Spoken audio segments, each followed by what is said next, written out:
myself and say we're going to have a national abortion ban. When I actually saw it previewed last night on Twitter, I thought, oh, no, this is going to be terrible because he'll be helping out women in these states with these highly restrictive bans. But no, it's even worse than that. The highly restrictive states get to keep their policies, and he's just going after blue states or people with more lenient policies. And there's been reporting after reporting about the spike in women that are registering, how angry they are, and that's Democrats, independent women, and Republican women.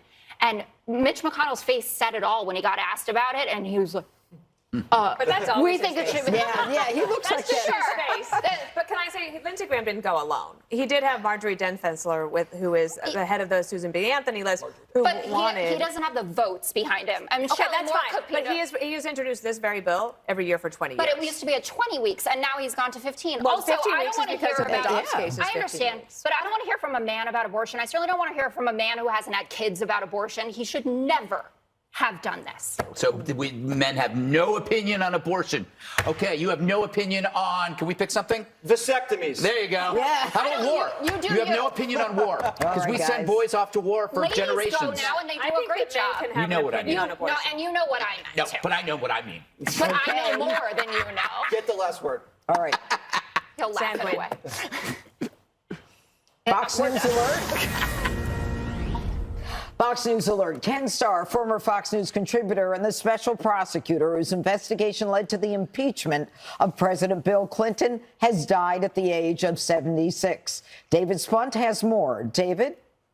Well, sad news. Ken Starr, 76 years old, well known as the independent counsel probing the alleged cover-up of the affair of former President Bill Clinton and White House intern Monica Lewinsky back in 1998. He released the Starr Report. That's how many in America knew him. That eventually led to the 98 impeachment and eventual Senate acquittal of then-sitting President Bill Clinton. Interestingly enough, both men, Clinton and Starr, shared the Time Magazine Man of the Year that year.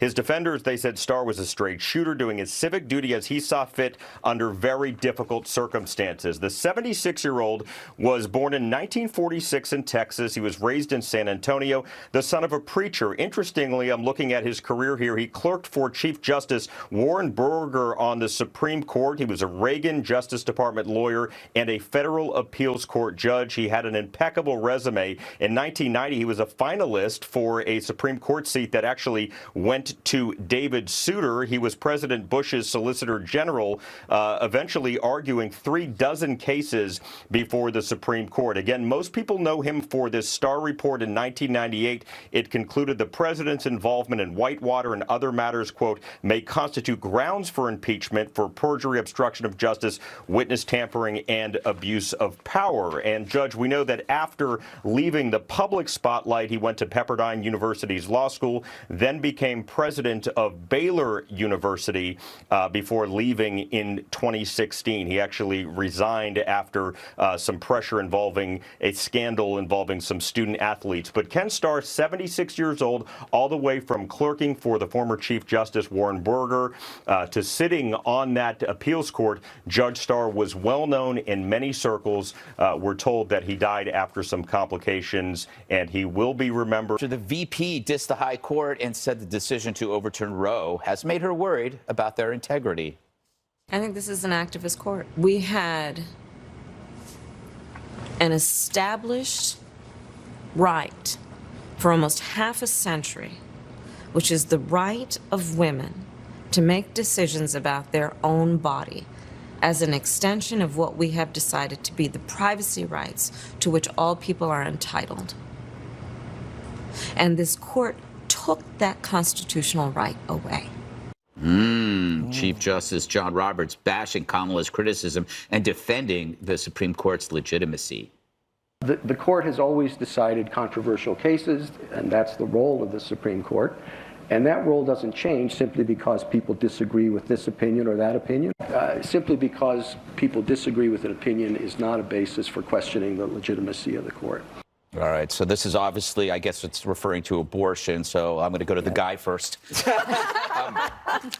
No, what kind of politician, Jesse, would attack an institution like the Supreme Court? This is a threat to democracy. Is she aware that she's putting their lives in danger? You know, after someone tried to kill Kavanaugh, she better watch her words. Exactly. I'm not usually a word policeman, but they just had a death threat against Cannon, the judge in the special master case. You know, just back off a little bit. I think A equals B. You say bad things, then people die. It's on her. I would never say that, but I might.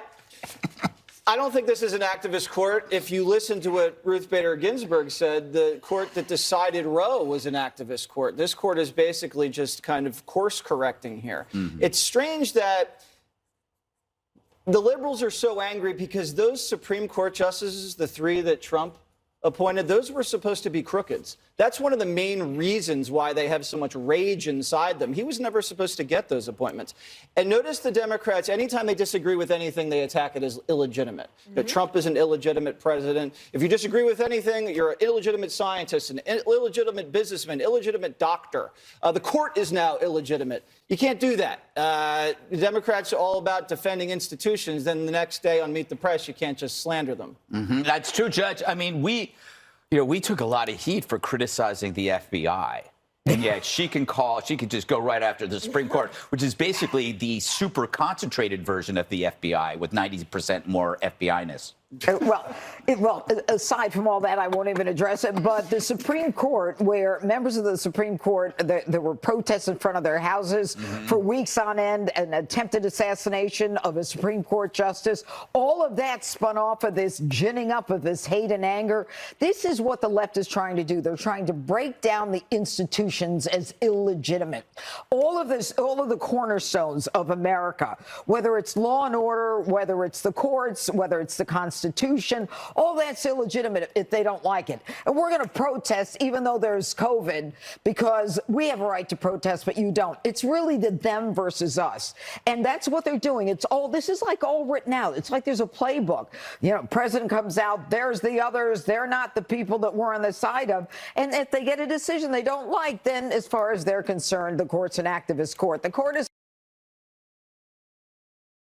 You can confess here. I wish. Yes. Right. No one is watching. So, I think people are pretty interested in it. There was a game of misdirection that was going on when the leak happened because Republicans didn't want to talk about the meaning of the decision. They didn't want to talk about the implications because I think Mitch McConnell and smart Republicans knew that this wasn't going to end well for them. I happen to think that it was a conservative that did it to hold Kavanaugh and everyone but essentially Justice Roberts in line to keep those numbers there.